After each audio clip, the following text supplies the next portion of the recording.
Bonsoir à toutes et à tous, vous regardez Bienvenue en Ile-de-France sur le Figaro TV et comme tous les jours dans l'émission, on aborde ensemble les sujets qui vous concernent et qui concernent notre région. Notre dossier du jour est consacré au musée du Louvre après l'audition hier de sa présidente Laurence Descartes devant la commission des affaires culturelles et de l'éducation. Laurence Descartes y a confirmé l'extrême fragilité du Louvre après la fermeture des 9 salles de la galerie Campana, faisant même dire à Rachida Dati qu'il faudrait presque fermer définitivement le Louvre pour le remettre aux normes. On va décrypter ensemble ces dernières déclarations avec nos invités autour de la table et ce, dans une minute. En culture, soyons voraces avec ce livre de photos consacré aux meilleurs de la street food à Paris. La promesse est limpide. Un pass Navigo, 15 € en poche et vous pouvez accéder aux meilleurs de la gastronomie de rue. Et vous allez voir, c'est un vrai voyage. On continue avec C'est tout bon, spécial calendrier de l'Avent. Laurent Saloche nous livre sa meilleure sélection parce que le délai approche. Il vous reste quelques jours pour acheter le vôtre.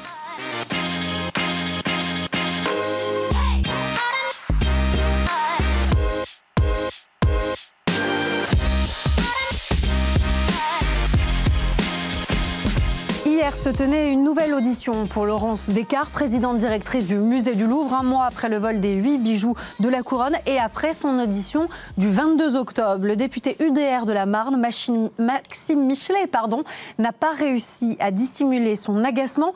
Je vous propose qu'on l'écoute. Et alors que le Louvre doit affronter d'immenses défis de sécurisation, de mise aux normes et de rénovation patrimoniale, vous avez fait le choix de prioriser la rénovation muséographique, le déploiement d'espaces d'exposition temporaire ou d'espaces d'éducation artistique et culturelle, ou encore l'acquisition de nouvelles œuvres. Personne ici ne vous demande l'abandon de ces missions, mais de hiérarchiser vos missions. Vous avez ainsi démantelé certains projets de votre prédécesseur immédiat, comme le Centre d'interprétation de l'histoire du Louvre ou la Petite Galerie, et vous avez fléché des moyens supplémentaires sur l'acquisition via le fonds de dotation ou les produits de licence de marque en doublant le montant dédié à l'acquisition. Par ces priorités assumées donc, vous souhaitez attirer de nouveaux publics dans un musée d'abord international qui a déjà dépassé tous les records de fréquentation et alors même que vous connaissez déjà bien mal les publics que vous accueillez aujourd'hui comme le démontre la Cour des comptes. En somme, vous pilotez à vue dans le brouillard et alors que le navire prend l'eau, vous modifiez les plans de table et les menus, vous élargissez le répertoire de l'orchestre. Plutôt que l'utile, parfois discret, vous choisissez le clinquant dans une politique qui culmine dans le Louvre Nouvelle Renaissance d'Emmanuel Macron, qui rêve de graver son nom dans la pierre du Louvre où sont inscrits le nom de tant de nos rois et de tant de nos empereurs.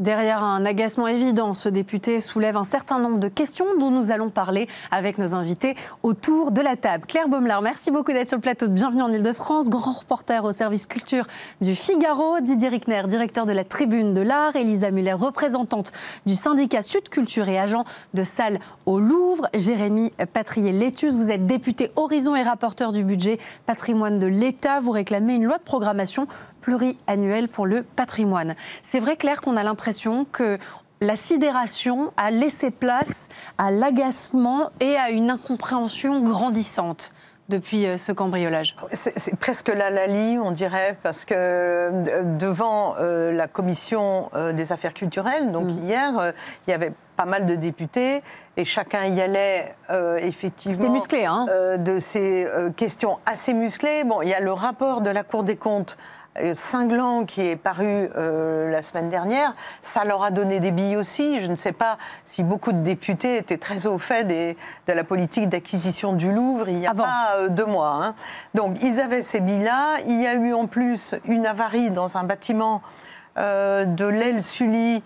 Le Louvre a été contraint de le fermer parce qu'il y a des poutres qui bougent. C'est cette fameuse galerie Campana ? Voilà, c'est ça. Il y a la galerie Campana, ils ont fermé parce qu'il y a des bureaux au-dessus et qu'ils ont dit on va évacuer les gens qui habitent, qui travaillent au-dessus. Donc il y a une séquence abominable pour le Louvre et tout le monde demande des comptes. Alors ça fait une meute, hein, ça fait beaucoup, effectivement. On va y revenir longuement. Une question pour vous, Elisa Muller. Cette semaine, c'est vrai qu'on a appris la fermeture donc, de cette galerie Campana et de ces 9 salles. C'est un des espaces les plus prestigieux du musée du Louvre historique, des salles qui abritent une sublime collection de vases grecs. Quelle est la raison de cette fermeture ? Alors, on a eu comme indication lundi à 16h que des poutres présentaient des fissures, a priori, qui fragilisaient le plancher et que donc il était indispensable d'évacuer les bureaux et évidemment les espaces muséographiques inférieurs, on a été quand même extrêmement surpris parce que, le texte envoyé par l'administrateur général indiquait bien que c'était une dégradation extrêmement rapide qui a donné lieu à cette évacuation.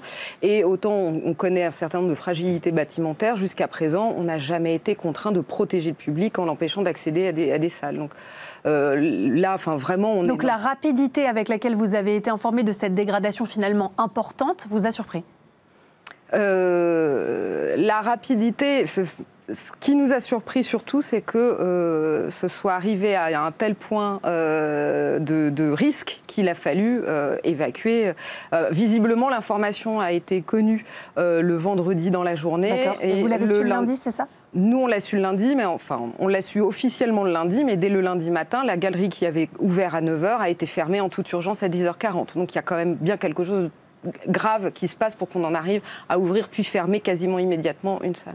François Chatillon sur BFM disait que comme il n'y avait pas eu de travaux dans les années 80, c'est pas tout à fait surprenant d'avoir besoin de prendre cette précaution. Il précise que ça ne va pas s'effondrer pour autant, que c'est plus une mesure en effet préventive, une mesure de précaution. Didier Rickner, est-ce que c'est quand même inquiétant d'arriver dans cette urgence, de fermer une salle Je dirais quand même ça peut arriver. Ce que dit François Chatillon n'est pas faux à mon avis. Ça risque pas de s'écrouler. Simplement, il faut rappeler que cette aile a été restaurée, cette galerie a été restaurée il y a 2 ans. Elle a été rouverte il y a 2 ans. 2023. Alors ouverte, c'est bien un grand mot parce que finalement les publics ne vont pas être privés de grand chose étant donné qu'elle est pratiquement tout le temps fermée, la galerie Campana. J'avais fait un article. Pour quelle raison ? Faute d'effectifs. Il y a quelques mois, j'avais fait un article, le Louvre fermé, et j'avais mis une porte, c'était à la Galerie Campana. Donc, voilà. Mais ça veut dire quoi? Ça veut dire qu'il y a des besoins réels, qu'il va falloir prendre en compte rapidement, et que l'argent qui est disponible devrait être mis là-dedans plutôt que dans des chimères, on en parlera sans doute. Une réaction, Jérémy Patry-Létus, sur justement la question des priorités, de la priorisation, ce que n'aurait pas fait Laurence Descartes pour protéger ce musée qui est aujourd'hui dans un état de fragilité extrême. Merci de votre invitation. Déjà, je pense que chacun doit prendre ses responsabilités. Je suis très heureux que les députés aient redécouvert hier l'importance du patrimoine. Donc vous confirmez ce que dit Claire Baumlar, il y a beaucoup de députés qui ont découvert ce sujet? Pas de découvert de patrimoine, mais enfin moi je suis depuis quelques années rapporteur du budget patrimoine. On n'était pas beaucoup à réclamer des budgets supplémentaires, on n'était pas beaucoup à porter des amendements pour augmenter les crédits. Et je vais même vous dire, il y a même un groupe politique de cette Assemblée qui a porté l'année dernière un amendement pour baisser le budget du Louvre, considérant que c'était un grand musée parisien et qu'il n'avait pas besoin d'argent.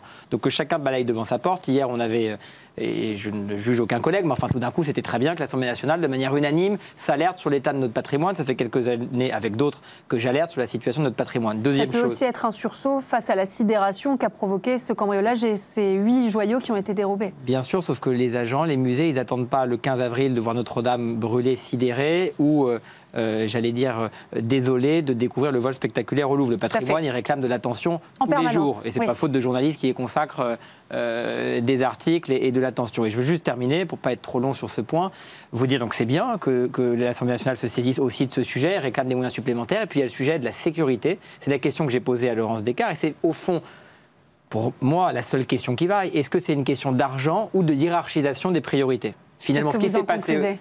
À titre personnel, je pense qu'il y a quand même une question de hiérarchisation des priorités. Je pense que c'est vrai, enfin, je parle sous le contrôle aussi des journalistes qui suivent ce sujet, qu'on a souvent mis les questions de sécurité et de sûreté au second plan.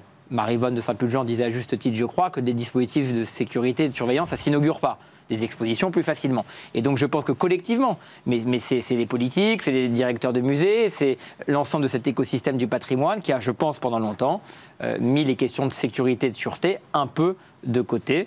Et donc il va falloir en refaire une priorité nationale. Claire Baumlar, le résultat, et vous le dites dans votre papier, c'est un Louvre à bout de souffle qui nécessite de rentrer dans une ère de travaux d'urgence. C'est la conséquence directe de ce qu'on décrit ? Ou c'est plus compliqué que ça? Je voudrais revenir sur l'idée de la sécurité n'est pas une priorité. C'est une question aussi qui va de soi. Effectivement, ça ne s'inaugure pas, mais un musée, il est là, pour, justement, la sécurité, c'est pour garder des œuvres. Alors, il faut bien qu'il en achète des œuvres, il faut bien qu'il les restaure. Il est conservateur aussi d'œuvres. Donc, c'est tout un champ de choses qu'il fait. Un musée, il accueille le public et il se débrouille pour le faire correctement. Il achète des œuvres et aussi possible les bonnes. Il doit restaurer ses salles. Il doit. Est-ce que ce que vous voulez dire aussi, c'est que pas très bien ce que ça veut dire. Là, on met la sécurité sur le devant de la scène parce que évidemment, il y a une question sécuritaire. Là, on est tous complètement bouleversés. Alors, ce qu'il faudrait, c'est la considérer, cette sécurité, au moins aussi importante que l'exposition, mais opposer la grande exposition fantastique, on peut pas les opposer. dîners formidables à la sécurité, ça me paraît une facilité. Je crois qu'il faut insister sur la question effectivement des priorisations et de ce qu'on peut payer et de ce que le musée doit faire. Les acquisitions, c'est nécessaire. On le voit bien avec l'affaire de la Pascaline, là, pour lequel le Louvre aurait dû refuser un certificat d'exploitation, ce qu'il n'a pas fait. Nouvelle erreur du Louvre, à mon sens. La Pascaline, c'est la machine à calculer de Pascal. Merci. Et merci. Donc, le tribunal administratif a pour l'instant arrêté la vente parce que le certificat d'exploitation. Peu importe. Mais ce que je veux dire, c'est que c'est normal que le Louvre achète. Alors, on peut se poser la question, est-ce qu'il achète bien? Est-ce qu'il n'achète pas trop cher? Ça, c'est possible. Mais il doit acheter, et on doit acheter davantage. Mais effectivement, la question, c'est priorisation et surtout des projets qui n'étaient pas nécessaires. Refaire le département des antiquités de l'art de l'islam, qui a été fait il y a 12 ans, c'est un caprice. Je ne vois pas ça autrement. Refaire certaines choses qui avaient été faites mal par Jean-Luc Martinez, c'était bien dans l'idéal, mais si on n'a pas l'argent, on ne le fait pas tout de suite. Donc c'est encore une fois une question de priorité. Et surtout, le grand projet à 666 millions d'euros qui n'est pas financé, il ne faut pas le faire, parce que personne ne demande au Louvre de faire ça, ça n'est pas nécessaire. Il y a des solutions autres, et on veut le faire. Élisa Muller, comment est-ce que vous vivez ça sur le terrain ? On est extrêmement en colère parce qu'on a alerté depuis un certain nombre d'années maintenant et les mois passés de manière plus vigoureuse. On n'est pas entendu. Alors après, ces derniers temps, j'ai compris un certain nombre de raisons pour lesquelles nous n'étions pas entendus. C'est-à-dire que visiblement, les tutelles n'avaient pas la totalité des informations concernant la gestion du budget par le Louvre. Et on voit que la Cour des comptes, qui, elle, a eu accès à la totalité des éléments, est très attaquée par la direction, ce qui laisse un peu perplexe tout de même. Donc nous, ce qu'on avait pu constater empiriquement, maintenant, il y a des éléments chiffrés qui sont notamment, les budgets sûreté et sécurité qui ont été, les schémas directeurs de manière générale, techniques, ont été baissés. Le budget a été réfléchi sur d'autres choses, et notamment la création d'un nouveau département. Et vous l'avez senti ça au quotidien dans votre travail ? Bien sûr, puisque on le sent, puisqu'il fallait réparer les ascenseurs, ça a été retardé de manière ahurissante. Du coup, il n'y avait plus d'ascenseur au Louvre, les étages sont élevés, donc voilà, c'est des choses on voit très vite, les toitures fuient de plus en plus, les canalisations ne cessent de rompre en tous sens. Bien sûr qu'on le voit. Il y a de l'argent, mais il a été destiné. Je pense que là, le monde entier voit qu'il y a une petite difficulté. C'est-à-dire qu'en fait, au lieu de poursuivre les travaux qui étaient décidés antérieurement et qui étaient passés en conseil d'administration, il y a eu un réfléchage et le passage à une modalité en mode projet. Ils sont passés en mode projet en reportant de très nombreux travaux nécessaires à une hypothétique construction de nouvelles entrées et de salles d'exposition en sous-sol zone inondable. Et en fait, le retard s'est accumulé notamment parce que la direction voulait attendre 2031. Mais l'urgence, elle est en 2025. Elle est là et on le voit bien. Non, je voulais juste réagir rapidement. On peut contester le projet du président de la République et de la ministre de la Culture, c'est un choix, et c'est le choix de Didier Reckner de le faire. Mais il faut quand même reconnaître que là où il y avait eu un désintérêt politique pour le Louvre depuis des années, le président de la République est quand même venu dire au Louvre, il va falloir mettre de l'argent au Louvre. Alors on peut contester le projet qu'il porte, mais dans le projet... Le fait de s'y intéresser, c'est une bonne chose. Non, et puis il y a plus que ça, c'est-à-dire que dans le projet, il y a quand même une partie, ça faut le dire Didier, qui permet de financer ces schémas directeurs de sécurité. Surtout, il y a une partie du projet qui permet de traiter quelques questions. La deuxième chose que je voulais dire, c'était en réaction à ce que disait Claire Baumler, on demande beaucoup à nos musées, beaucoup de choses contradictoires. Les mêmes hier, vous montrez ce député UDR qui expliquait qu'il ne fallait pas acheter de collection, qu'il fallait mettre tout sur la sécurité, viennent pleurer quand le Louvre n'achète pas de trésors nationaux. Le Louvre, chaque année, achète un trésor national. Donc, on demande au Louvre à la fois d'enrichir ses collections, de valoriser ses collections. On leur demande de développer des ressources propres et des recettes en développant année après année le nombre de visiteurs. On leur demande de restaurer un bâtiment à plus de 70 000 m² et on leur demande d'assurer la sécurité et la sûreté. Donc moi, je veux bien qu'on accable. Est difficile. Non, mais je veux bien qu'on accable Laurence Descartes, les salariés du Louvre. Mais enfin, c'est aussi le rôle du politique, à un moment donné, de fixer des priorités dans les politiques patrimoniales qu'on demande à nos musées. Là, je suis désolé, mais je n'ai pas vu, dans la plupart des commentateurs sérieux, alors sur Twitter on peut voir des choses, mais les commentateurs sérieux n'accablent pas le personnel du Louvre, ils accablent la responsabilité du Louvre. Donc vous continuez à demander la démission, Didier Reckner ? Pardon ? Donc vous continuez à demander la démission ? Je continue à demander la démission et je continuerai tant qu'elle n'aura pas démissionné, qu'elle sera à la tête du Louvre, parce que je trouve ça mais vraiment honteux, ça me choque terriblement. Je pense que ça se voit. Je pense qu'il y a une responsable qui doit prendre ses responsabilités. Elle parle toujours en responsabilité, elle l'a encore dit hier. Elle a reconnu en effet ses responsabilités par rapport à... Elle a proposé sa démission. Sa responsabilité, sa démission, elle l'a proposée au coin d'une porte, je vous le garantis, à Rachida Dati qui a dit non, elle ne l'a pas fait par écrit. Ça a été une question posée par vos collègues du Sénat. Est-ce que vous l'avez fait par écrit ? Elle n'a pas répondu. Et une lettre, un fonctionnaire démissionne par écrit, et si un fonctionnaire veut vraiment démissionner, il démissionne. Donc non, tout ça, c'est pas sérieux. Vous auriez trouvé ça positif que Laurence Descartes souhaite présenter sa démission de manière peut-être plus ferme ? Plus sincère, je ne sais pas. Enfin, là, on est surtout focalisé sur, j'appelle ça maintenant le plan Louvre Survivance 2026. Donc voilà. C'est ça qui vous anime. Il me semble qu'il y a un certain discrédit sur les décisions qui ont été prises ces dernières années, très nettement. Au sein du collectif de travail, on est vraiment on est meurtri. Enfin, c'est très, très, très compliqué. Hein. On a tous et toutes fait du mieux qu'on a pu pour tenir notre musée sur pied. Et là, on enchaîne les catastrophes, parce que, y compris cette histoire de plancher, c'est une catastrophe. Et je voulais indiquer aussi les éléments de langage. On a beaucoup d'éléments de langage qui sont assez fatigants. Il est faux de dire que la partie Sully n'a pas été en prise avec le projet pyramide, enfin le Grand Louvre, pardon, puisque le Louvre médiéval a été créé à cette époque-là ici. Les installations ont été refaites.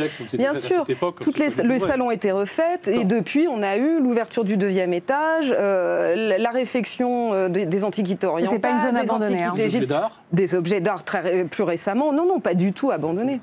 Mais ce qu'on peut dire tout de même, c'est que le grand projet Louvre, là, que Didier critique, et peut-être pas le seul, la nouvelle entrée, etc., c'est dans l'aile Sully. Donc c'est une forme aussi de réponse. On dit hier, il y a des poutres, il y a 7 poutres sur une série qui se mettent à trembler, etc.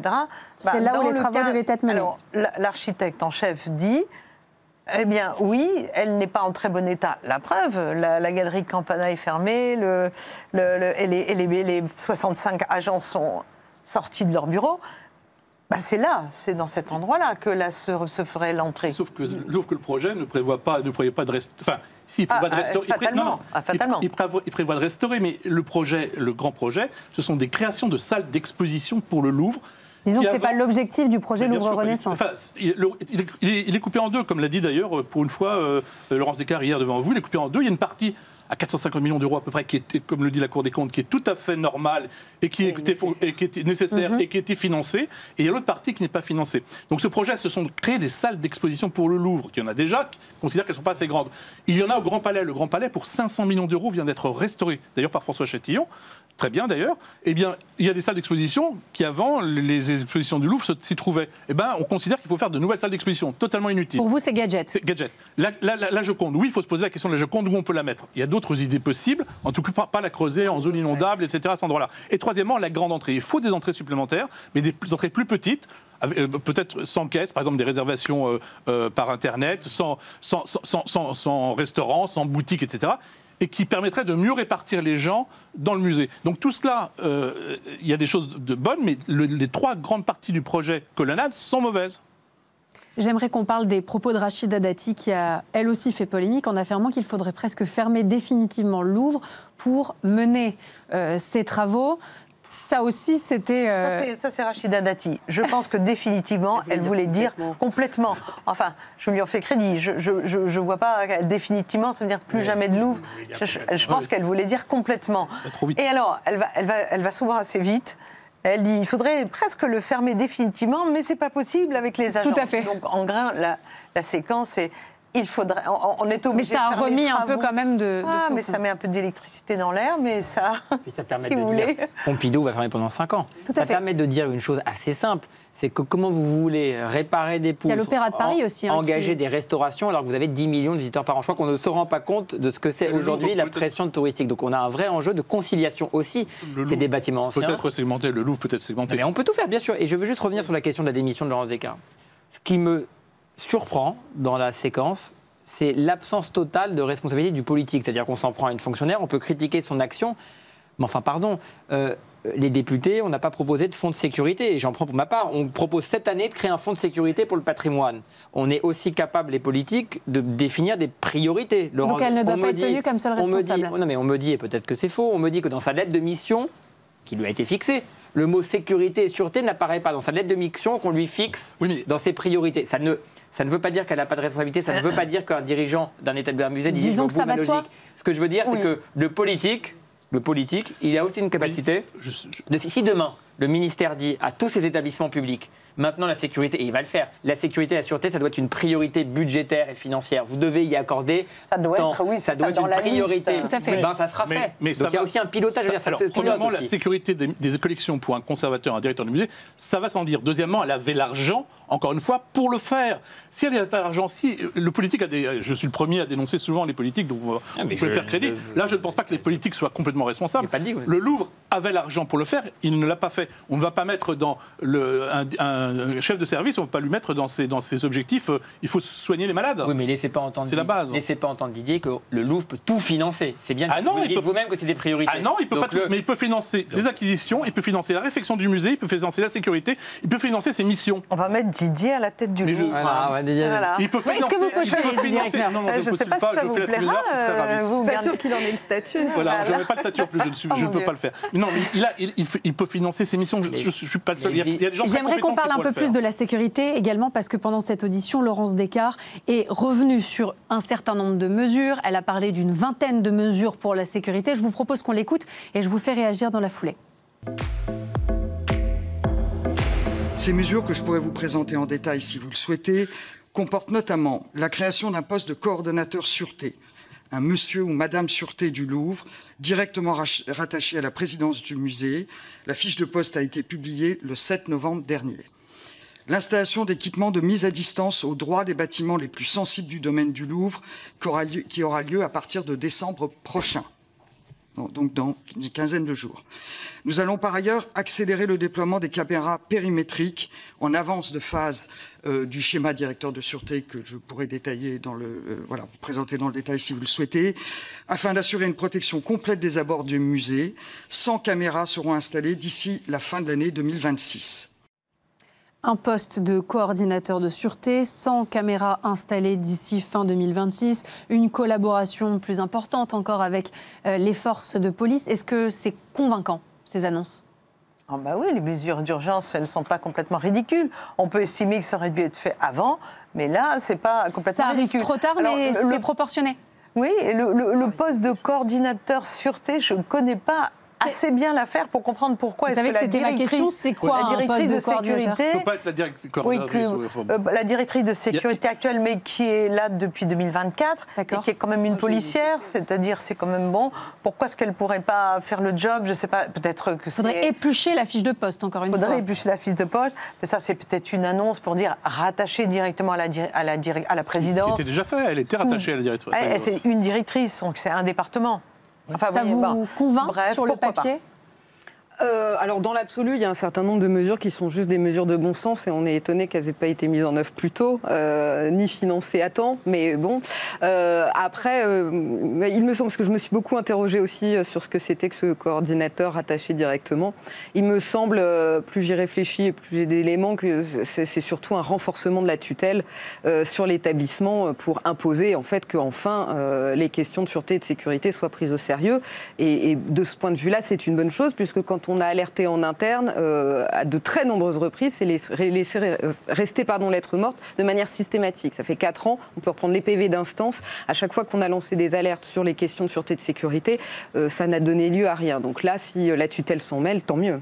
Mais est-ce que vous avez alerté, vous avez alerté sur le nombre de caméras?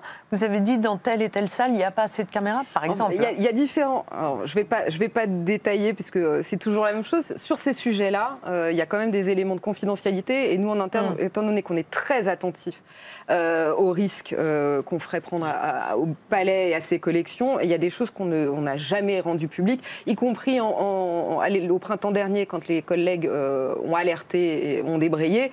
Il y avait des questions de sûreté et de sécurité qu'aucun agent n'a rendu public parce que... Pour des questions de confidentialité.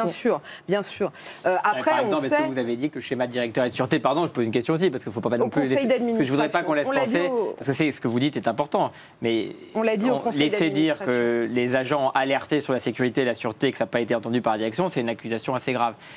Il y a eu un schéma directeur de sûreté qui a été mis en place. Est-ce que, par exemple, vous en contestez le contenu, le principe? Ce schéma directeur de sûreté, il existe. Est-ce que vous Le schéma directeur, on l'a validé en conseil d'administration et on s'est ému par la suite qu'il n'était pas mis en œuvre. Donc c'est une question de mise en œuvre. Le conseil d'administration, on a convenu par ailleurs.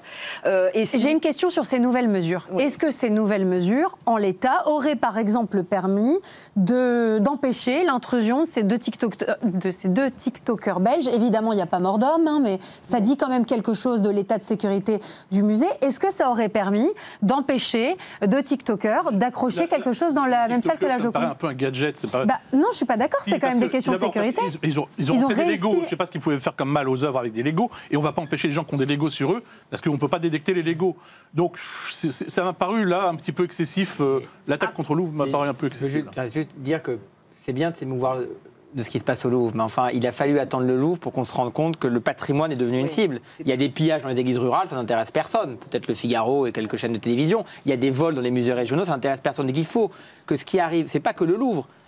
Et faire de la sécurité, de la sûreté de notre patrimoine une priorité, il a fallu attendre le Louvre pour que collectivement, et je mets la classe politique dans son ensemble, décide que la sécurisation du patrimoine devienne une priorité politique. Ça peut être une bonne chose à moyen terme. Mais c'est très bien. En réfléchissant à ce qu'on fait. Et de la même manière qu'il a fallu attendre l'incendie de Notre-Dame pour que le risque d'incendie devienne une priorité de la gestion de nos cathédrales. Et donc bien sûr que j'espère que ce vol spectaculaire va donner lieu à une prise de conscience collective et qu'à la fin, on aura des propositions concrètes. Mais ce n'est pas que le Louvre, c'est un révélateur, le Louvre, et c'est un électrochoc. Ça serait faux de dire que ça se passe qu'au Louvre et que c'est le problème, c'est juste le Louvre. La conclusion, Claire, c'est qu'on est en train d'apprendre de nos erreurs. Voilà, à quelque chose, malheur est peut-être bon. Mais j'ai l'impression qu'on n'en est pas d'avoir tiré toutes les leçons de cette histoire-là. Mais au moins, c'est vrai, mettre une priorité, si vraiment elle est suivie des faits et si vraiment l'État dégage des financements, des moyens pour ça, ça sera bien. Parce que dans les cathédrales, il y a quand même maintenant 12 millions d'euros par an pour des dispositifs anti-incendie. On était donc directement consacré au risque incendie. Voilà. En apprentissage de ce qui s'est passé à Notre-Dame.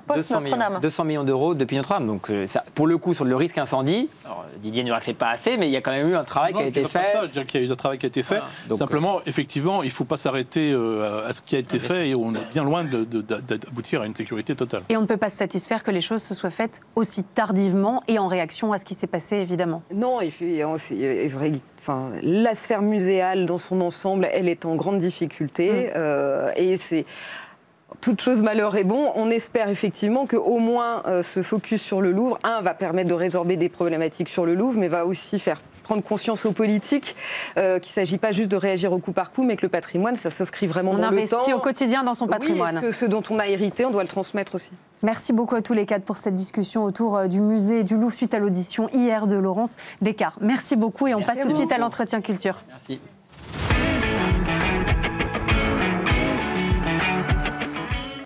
Aujourd'hui, on réveille les appétits les plus voraces avec l'ouvrage éponyme de Jean-François Mallet qui nous dresse, au travers d'un très bel objet, une cartographie géante de la street food aujourd'hui avec énormément d'adresses parisiennes pour se régaler. Une promesse, 60 destinations autour du globe, accessibles avec seulement un pass Navigo et 15 € en poche. On en parle avec lui, bien sûr. Merci beaucoup d'être sur le plateau. On est ravis de vous recevoir. Je vais montrer quand même cet ouvrage qui est magnifique et qui nous donne à voir un certain nombre de clichés avec une édition qui est très très belle. C'est un très bel objet, donc on est ravis de pouvoir en parler aujourd'hui.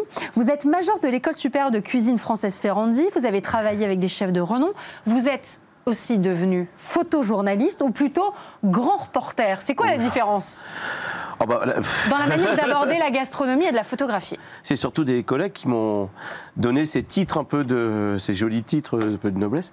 Alors j'ai commencé, j'étais chef de cuisine moi, il y a longtemps maintenant, il y a plus de 25 ans, mais j'ai toujours voulu lier la photographie et la cuisine. Est-ce que c'est deux arts? La photographie en est un, la cuisine aussi. Parfois la photographie l'est un peu moins et la cuisine aussi. Il y a à la fois un travail artistique et aussi un travail d'artisan, on va dire, dans les deux métiers. Moi j'ai toujours été un passionné de cuisine, mais pas de restauration, donc très vite je me suis orienté. C'est quoi la différence? Vous savez, moi, la restauration, c'est gérer un restaurant, c'est gérer des équipes. Alors, je l'ai fait pendant une dizaine d'années. J'ai géré des grandes brigades. C'est pas ça qui vous plaisait? Enfin, vous savez, quand on est chef, moi, à mon niveau, quand j'avais 25 ans, j'étais chef à l'Élysée-le-Nôtre, sur les Champs-Élysées. J'avais en brigade une trentaine de cuisiniers à gérer. C'est une entreprise. La cuisine, voilà, c'est une grosse entreprise. On doit créer les cartes, etc. Non, moi, j'ai commencé la photo à 7 ans. Mon père était un photographe amateur assez connu. Donc, j'ai toujours baigné dans les deux éléments. Et oui, donc je suis devenu photojournaliste ou reporter, enfin, parce qu'en fait, je m'exprime avec l'image pour parler de cuisine, tout simplement. Donc, Et vous vous exprimez très bien avec l'image. Ça fait 25 ans que vous vous intéressez de près à la cuisine de rue. Qu'est-ce qui vous intéresse dans ce qu'on appelle aujourd'hui la street food? Alors c'est drôle qu'on me pose cette question aujourd'hui, parce qu'il y a 25 ans, je faisais rire tout le monde en disant que c'était pas vraiment sérieux, qu'on était en France et que la cuisine en France est sérieux. Ah bon? C'est à table, sur une nappe, voilà, entrée, plat, dessert. Voilà, exactement. Et alors que moi, je partais en reportage pour des magazines assez connus, des magazines étrangers. Beaucoup de magazines américains m'envoyaient aussi en reportage en Asie, par exemple.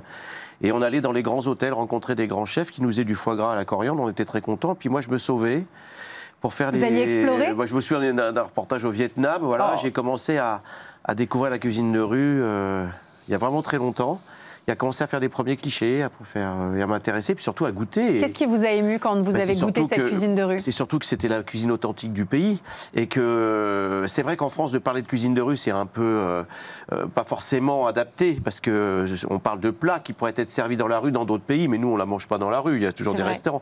Alors que la cuisine, la gastronomie dans le monde, c'est rarement fait avec des chefs, avec des tocs. La gastronomie par exemple, qu'elle soit en Colombie, au Mexique, au Vietnam, au Maroc, elle se fait dans la rue. Les grands plats des pays se trouvent au moins dans des petites échoppes et ils sont accessibles à tous. Vous savez que j'ai mangé le meilleur pad thai de ma vie à Bangkok, fait par une petite mamie de 80 ans, le dos tout voûté, dans une petite rue de Bangkok, sur sa petite charrette. Je crois qu'il était à 75 centimes d'euros, voilà, si on parle pour ne pas vous dire de bêtises. Et je me suis régalée. Il y avait une émotion toute particulière à découvrir cette authenticité. C'est ça qui vous touche? C'est exactement ça. C'est que surtout, moi, j'ai découvert une cuisine extrêmement fine, extrêmement travaillée. Oui, parce que alors, street food, ça rime pas avec cheat meal, je reste sur les anglicismes, avec comprendre cuisine roborative, grasse, peu raffinée. Non. Souvent, c'est très fin.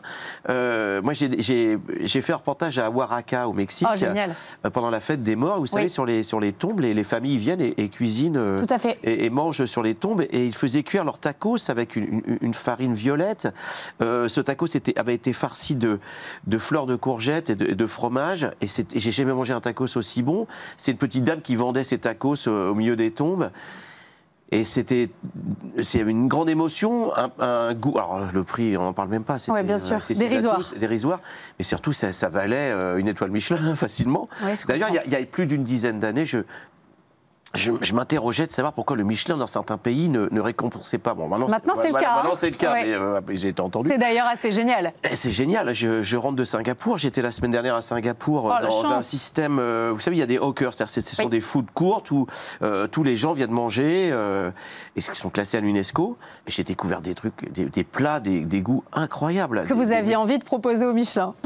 Alors moi, je travaille pas pour le Michelin, mais en fait, j'ai bien vu qu'ils avaient les bonnes adresses en tous les cas. Oui. Dans le cadre de vos recherches, vous avez donc redécouvert le nouveau ventre de Paris, et il est constitué d'une constellation de voyages au bout du monde. Niveau variété, on est servi et on est même ravi parce qu'il y a une variété de cuisine à base de cette atmosphère et de cet ADN street food qu'on peut déguster à Paris.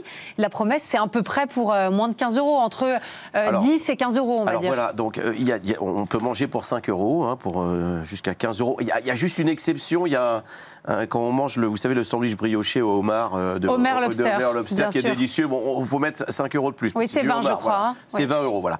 C'est tout, c'est le seul plat de ce livre. Mais sinon, ce qui était extrêmement intéressant pour moi, c'est que j'ai 2 ados.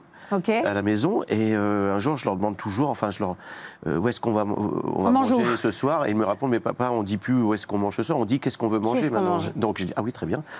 Et c'est grâce à elle que je me suis, vous savez, on dit toujours le grand sujet est au coin de la rue, hein, moi je suis un vieux Parisien, et c'est vrai que j'ai découvert dans Paris les meilleurs burgers que j'ai jamais mangés. Alors ils sont où? Aidez-moi. Hein, alors, là, on a besoin.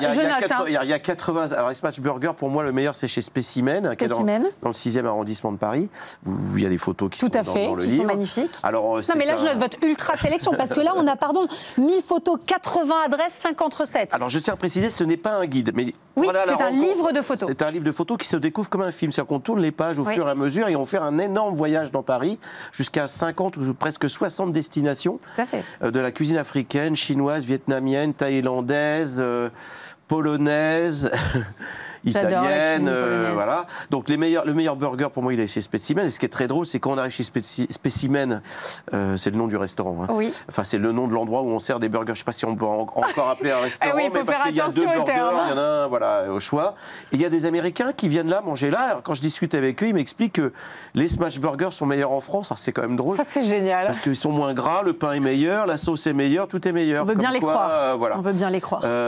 J'adore aller à l'autre bout du 15e arrondissement de Paris, vers le marché Olive. Là, il y a chez Guillaume Grasso qui fait une pizza incroyable. Alors lui, il n'aime pas trop... ce qui est très drôle, c'est que tout ça, ce sont des produits de cuisine de rue. À Naples, vous mangez la pizza, vous la pliez en 4, vous mangez un sandwich. Et c'est parti. Et Guillaume, il est d'accord de nous servir des pizzas. Il ne veut pas que ce soit des livreurs. Il aime bien savoir où sa pizza va. Donc on fait la queue, on prend une pizza, on la plie, on la mange, on prend dans la rue.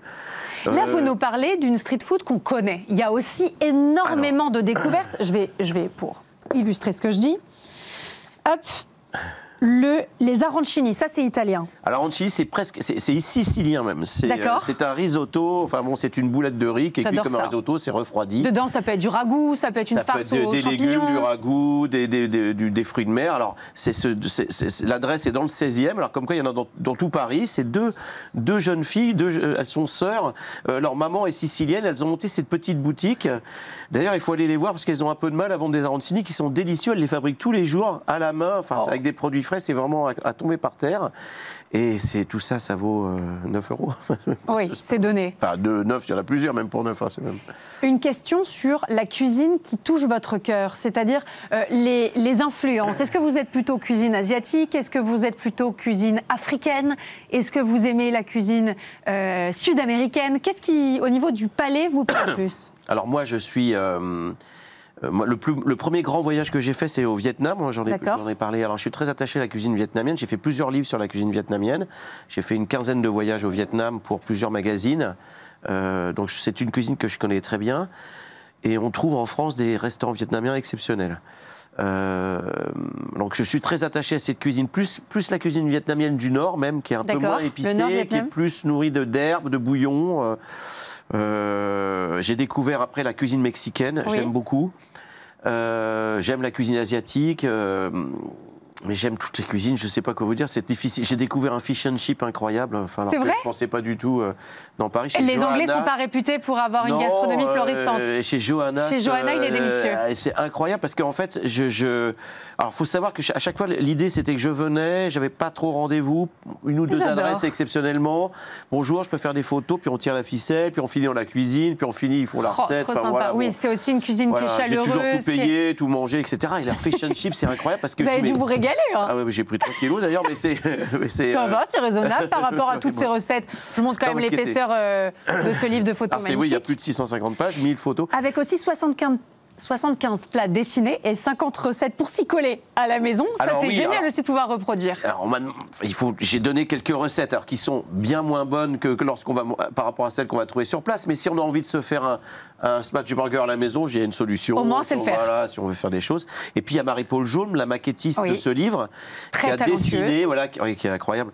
Celle qui maquette, qui a même maquetté les livres Simplissimes, enfin tous les livres que j'ai faits depuis que j'ai commencé ce métier. Et elle a illustré, oui, c'est ça, en petit dessin. Et moi, j'ai écrit une petite définition pour, entre guillemets, manger un peu moins idiot. C'est quoi un bami? D'où vient l'origine du mot hot dog? Pourquoi on appelle un smash burger? On apprend des choses. Etc. Donc, on fait un grand voyage, on apprend plein de choses. Et puis, il y a 80 adresses, même si c'est pas un guide, elles y sont dedans. Voilà. Vous avez raison. Petit questionnaire. On est dimanche soir. Oui. Vous n'avez pas du tout le moral. Vous mangez quoi? Le dimanche soir, moi je suis pour. J'aime bien la pizza du dimanche soir. Pizza voilà. du dimanche soir. Du dimanche soir. Ok, ça me va. Lendemain de soirée arrosée, il faut éponger tout ça et réussir à se remettre d'aplomb. Oula, ça m'arrive jamais ça. C'est vrai? Non, je rigole.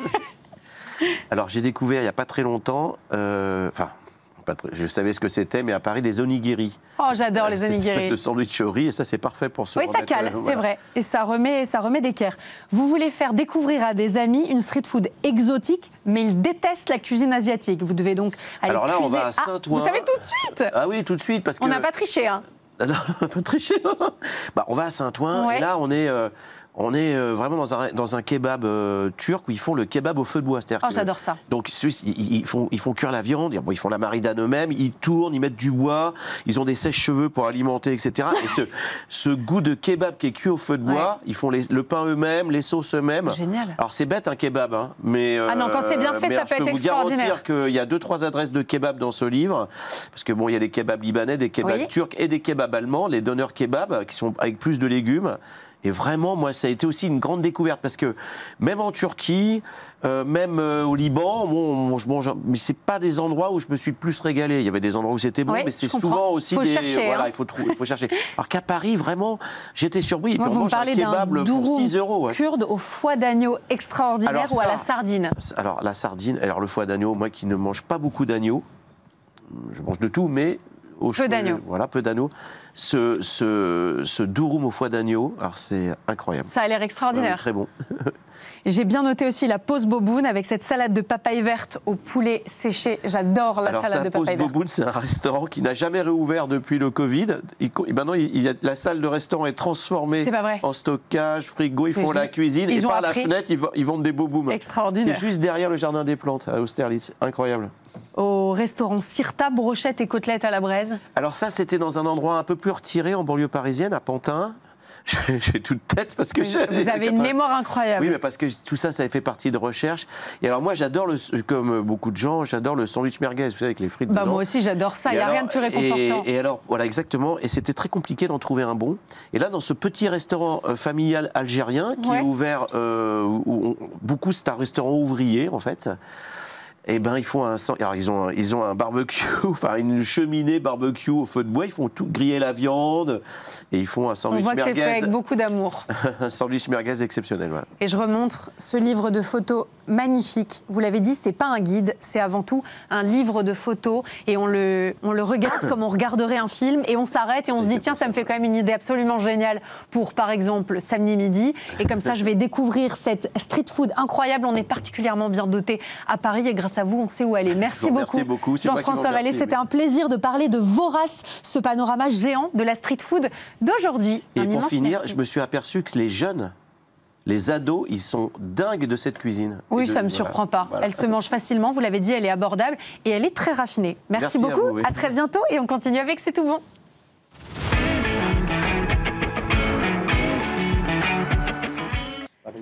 Tous les jeudis, on continue à parler de gastronomie avec Laurent Saloche. Comment vous allez? Mais très bien. Ça fait longtemps, vous nous avez manqué. Trop longtemps. Trop longtemps. Et en plus, là, il y a une urgence. C'est le moment, il faut y C'est le penser. moment. C'est l'heure d'acheter son calendrier de l'Avent. Chaque année, les propositions sont de plus en plus nombreuses. Moi, j'ai l'impression que les marques n'arrêtent pas de rivaliser d'intelligence et d'ingéniosité. Et on en est un peu devenu fou. Alors, vous allez nous aider à y voir un peu plus clair. Mais oui, mais j'allais presque dire qu'on est des voraces. On est devenus de véritables voraces de ces calendriers de l'Avent. C'est vrai. C'est plus de 35 millions de calendriers de l'Avent qui ont été vendus l'an dernier. Donc C'est énorme. énorme. 54% des Français disent j'ai peut-être déjà acheté, parce que c'est vrai qu'il nous reste une quinzaine de jours, ou je vais acheter un calendrier de l'Avent.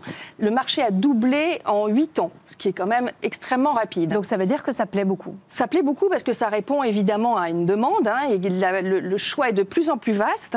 Et alors vous avez ces petits calendriers de l'Avent qui sont, alors on peut tout dire, on va dire que c'est formidable, que c'est un objet totalement commercial, ce qui n'est pas faux. Mais en tout cas, c'est vrai qu'on est de plus en plus nombreux à apprécier de trouver chaque jour du 1er au 24 décembre un petit cadeau, une petite gourmandise. La classe d'âge à peu près à laquelle on est très très addictif, hein, Christmas addict à ces gourmandises, c'est plutôt entre 24 et 35 ans. Et puis on le comprend mieux, c'est pour les parents qui achètent pour leurs enfants. Évidemment. Quels sont ceux qui ont le plus de succès? Alors ceux qui ont le plus de succès, si on s'en tient sur une recherche par mots sur Google, il y a une enquête qui a été faite, eh bien on a un classement assez étonnant, j'allais dire. La première place est occupée par les calendriers de marques de beauté. Ça, c'est le haut du classement, on les retrouve... Comme je les comprends. Et oui, donc c'est plutôt les femmes, et c'est des influenceuses, hein, qui dopent cette curiosité et cette volonté qu'ont les gens de plutôt se pencher sur les calendriers de beauté, parce qu'on les voit dans des vidéos ils ont été sponsorisés, les influenceuses ouvrent leur calendrier en amont. Et il y a des tonnes de surprises. Il y a une espèce d'hystérie comme ça qui les gagne, et c'est contagieux, donc il faut croire que ça marche très très bien, puisqu'il y a beaucoup de calendriers de l'Avent qui sont des calendriers de beauté. Plus étonnant, arrive juste derrière le calendrier saucisson. Oh, je les comprends encore plus. Calendrier saucisson, c'est le rêve. Alors oui, c'est le rêve, parce que charcutaille, on est français ou on n'est pas, on adore le calendrier saucisson, qui a été créé en 2021 par un monsieur qui s'appelle Vincent Neigeon, qui a la société ici présent, et qui a eu cette idée. Ça a marché du tonnerre, ça s'est surtout arraché dans les supermarchés, mais ça continue à très très bien fonctionner. Ce qu'il faut noter quand même, c'est que c'est un calendrier qui est composé d'ingrédients de la maison Gauthier, qui a un savoir-faire, donc on a une charcuterie artisanale. 100% français. 100% porc et 100% français. Donc vous avez des petits sticks, des petits calibres comme ça de saucissons. On ne s'ennuie pas, il y a du nature, mais il y a aussi de la truffe, il y a du curry, du piment. Vous avez une variété assez grande, ça marche très bien. Mais du coup, le calendrier chocolat, c'est devenu has-been. Alors, c'est pas has-been, hein, parce qu'il est encore là très présent. Et si on en croit en plus les chocolatiers qui sont très, très investis dans cette période de l'année pour faire des chefs-d'œuvre parfois. C'est un objet d'art, hein, oui, c'est souvent un objet d'art. Il arrive d'ailleurs en 8e position dans les classements, donc c'est pas mal. Un peu de beauté s'est glissé entre les deux, mais on aime beaucoup, beaucoup les calendriers au chocolat, notamment quand ils sont faits par de très bons chocolatiers. Par exemple. Qui est la sélection que je vous ai choisie pour aujourd'hui. Premier exemple avec Pierre Marcolini. Il est belge, lui, non? Alors, c'est le plus français des chocolatiers belges. Ah oui. Il est vraiment... c'est un homme qui est très investi. Il était à l'ONU dernièrement encore pour défendre la cuisine durable, l'artisanat. Et là, il a été sensible à une actualité auquel on peut penser en ce moment, puisque c'est le centenaire de l'Art déco. Et il a donc fait un très joli calendrier qui s'inspire de tous les codes de ce courant esthétique. Donc, vous avez des lignes graphiques, vous retrouvez des couleurs assez vives, la préciosité du doré, les couleurs vert émeraude, l'orange un peu vif. Tout ça est très, très esthétique et très joli. Alors c'est très beau, c'est très élégant, mais est-ce que c'est bon? Oui, c'est bon. Alors évidemment... Moi je trouve que les chocolats sont un peu traditionnels. Alors souvent ils sont assez traditionnels. Il y a deux choses. La première, c'est qu'il faut quand même comprendre que pour ces chocolatiers, c'est une vitrine. Donc évidemment, ils vont vous mettre des produits de qualité, parce qu'ils ont envie de choper votre gourmandise au passage et que vous poussiez la porte de vos établissements. La qualité, ils savent faire. Ils savent faire, c'est quand même. Alors après, c'est vrai qu'ils sont préparés à l'amont, hein, ces calendriers de l'Avent, et on est souvent sur des basiques, hormis comme chez Pierre Marcolini, quand il décide, et c'est l'un des intérêts, de vous faire découvrir des curiosités. Ah, trop bien. Par exemple, le pavé de Tours, je ne sais pas si vous le connaissez. Du tout. Mais c'est un petit carré qui est un praliné croustillant. Oui. Et alors, vous avez ce pavé qui est typique de Touraine, hein, de la région de Touraine, et qui reprend en fait les pavés de la vieille ville de Tours. Oh, trop chouette. Alors, ça, c'est marrant à découvrir. Ouais, tout à fait. Et le guandougia, qui est plutôt une spécialité italienne, qui est soit en cône, soit en carré, et qui est une spécialité à base de chocolat et de praliné, noisettes. Très gourmand. La région du Piémont est productrice de ces noisettes. Donc voilà, c'est intéressant quand de temps en temps, effectivement, je suis d'accord avec vous, on peut découvrir au détour d'une case une petite spécialité ou un chocolat un peu plus original. On continue avec un autre univers, une idée très originale qui est proposée par Aleno et Rivoire. C'est un calendrier plutôt destiné aux jeunes écoliers. Aux jeunes écoliers. Et alors c'est un coup de cœur parce que j'allais dire, c'est le calendrier des chiffres et des lettres. Ok. Déjà, l'esthétique, quand vous recevez le calendrier, est vraiment très jolie. Vous avez derrière ce petit nœud bleu, vous avez un univers de bouleaux, on est en montagne, il neige, il y a ce coucher de soleil qui est une orange, un premier indice, puis vous avez cette joyeuse bande qui s'amuse, de patineurs toqués avec des gourmandises au chocolat, un cadeau, un fouet. Et puis, à l'intérieur, sur un des versants, vous allez découvrir un conte qui est l'histoire de Paul. Du petit Paul, qui a très envie de devenir cuisinier. Et alors, vous le constaterez, il manque des mots. Et ces mots, vous allez les trouver dans chaque case. C'est-à-dire qu'à chaque fois que vous allez ouvrir une case, vous allez avoir sous un des chocolats à l'Hainaut et Ivoire, encore d'excellente qualité, vous allez avoir le mot qui manque. Mais vous savez que je trouve ça très émouvant. Mais c'est hyper touchant, c'est poétique, c'est touchant, c'est malin. Et puis surtout, vous allez avoir ce conte. Moi, évidemment, quand je pense à Paul, je pense à Paul Bocuse, et dont on va fêter en janvier le centenaire de la naissance. Oui. Et si ça peut donner l'idée d'une vocation à un petit garçon. Pour créer des futurs petits grands chefs. Exactement. C'est génial. Et vous nous l'avez rappelé, à l'intérieur, les chocolats sont délicieux. Il y a des fèves de cacao Équateur et aussi du Pérou, 200 € le kilo quand même. Donc c'est du chocolat de très bonne qualité. Il ne se fiche pas de vous. Il se fiche pas de vous. C'est vrai que ces calendriers sont en général entre 50 et 70 €. Ça n'est pas rien. Mais dedans, la qualité est au rendez-vous. Qui est là, on n'est pas sur d'autres marques que je ne citerai pas. Plus bas de gamme. Plus bas de gamme. Pour les enfants toujours, vous avez retenu la proposition de la maison Le Nôtre, notamment parce qu'il les fait participer. Comment ça se passe ? Alors, c'est le train des merveilles chez Le Nôtre. Trop joli. Alors, ce qui est amusant dans celui-ci, c'est qu'il est presque, j'allais dire, participatif, parce qu'il va arriver en pièces détachées. Et donc, vous allez composer la fin du décor. Mais c'est un enfer pour les parents. Mais c'est très facile, vous accompagnez, c'est très facile.